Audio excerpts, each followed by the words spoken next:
on YouTube. And I'll connect with my media center team, and whatever films that have been discussed, we'll make sure that we have the links uploaded. Yeah. Then we have some symposia. Now we come to the Vedas quickly. Nomination of the manuscripts of Rig Veda to the UNESCO Memory of the World Register was something that was done in 2007. And tradition of Vedic chanting was inscribed in the representative list of the ICH in 2008. IGNC prepared the documentation and dossier for this effort. And since then we had been working, and in 2014, the Government of India initiated a project called the Vedic Heritage Portal, which aims, it's a flagship program of Ministry of Culture, which we are looking at. And as we all know, with the passage of time, there has been a gap between traditional and modern knowledge systems. The primary reason for this phenomena is the prevalent education system, which like isolates the two. And very few attempts have been made to explore the Vedic knowledge systems in their totality and making them relevant even today. Because whenever we speak of Vedas, it is always an impression that it is for somebody else, not for me. So because it's a very complex system of recitation and exactness that it demands. So we documented major parts of India where these traditions are still alive, and we created this portal. About 550 plus hours of audiovisual data is integrated and available on this portal. This is how I'm sure you all are aware of it, how the Vedas are imparted from the Guru to the Shishya. It is envisaged as a one-stop solution for any user who would like to search any information regarding Vedic heritage, be it abstract oral traditions or more tangible textual information, including the linkages of the Vedic tradition with present context and academic disciplines. And of course, it's a first of its kind endeavor. So I'm just quickly running through it. Can I quickly say how important it is when you said exactness for the transmission? That this exactness is not a matter of professional responsibility only, but the exactness is what sustains the work.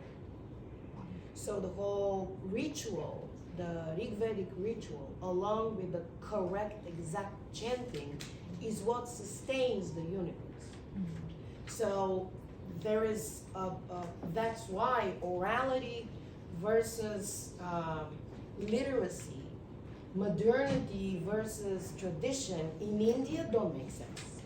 These are foreign concepts in foreign systems of knowledge, and when we come here, it's something very different.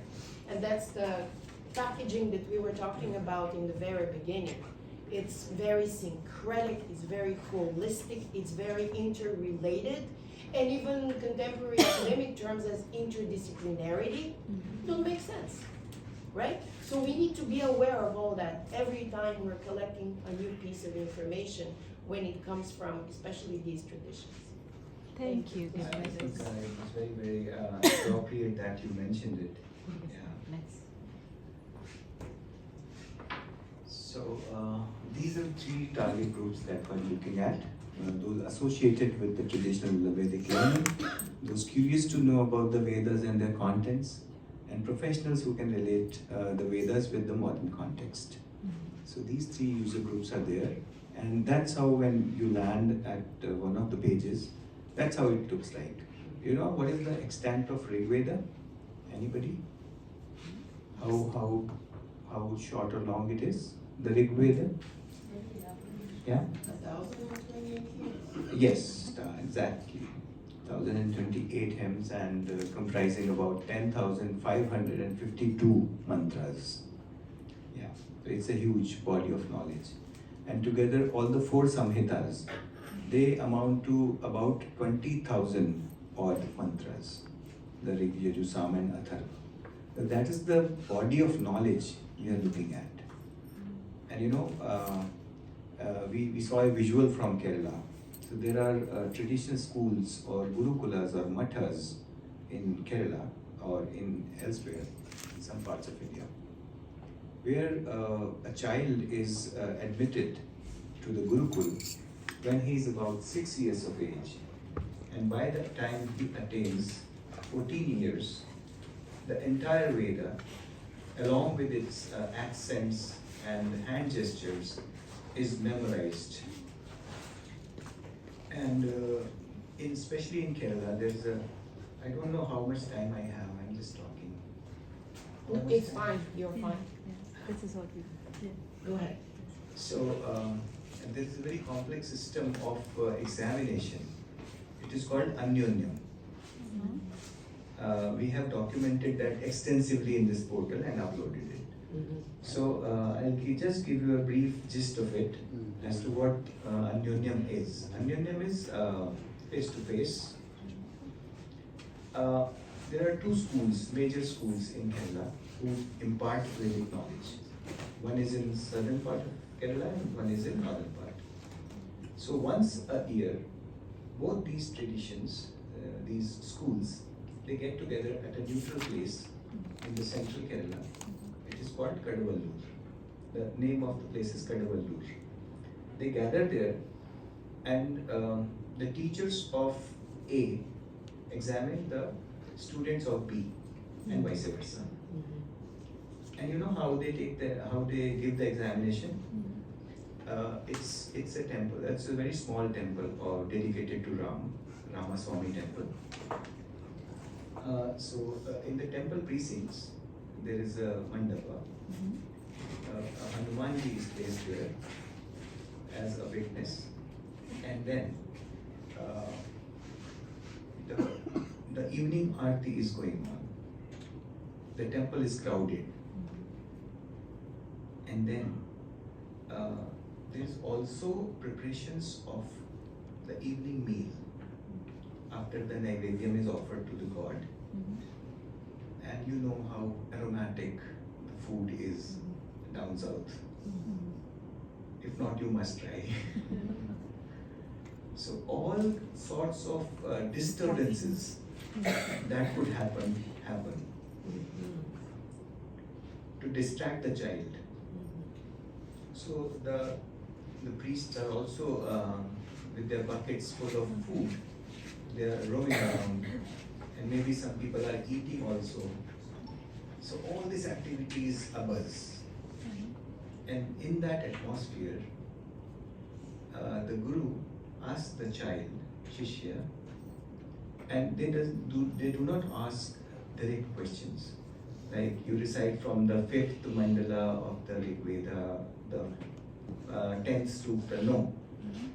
They do some gestures. So you have to decipher the gesture. You have to arrive at the right verse, right chapter, and then right verse.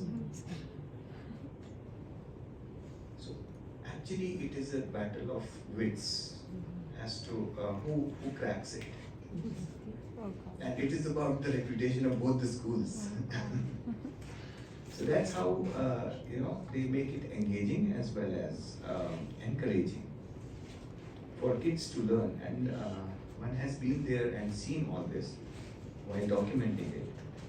So one was very amazed to see that people, and the temple would be thronged by people from across villages and communities. They would be sitting there, and when the guru will ask, automatically, because it is ingrained in them as well. Somebody is a lawyer, somebody is a doctor, but they are also doing the same hand gestures that kid is doing, because they know the maths. So I just shared that. Sorry if I digressed.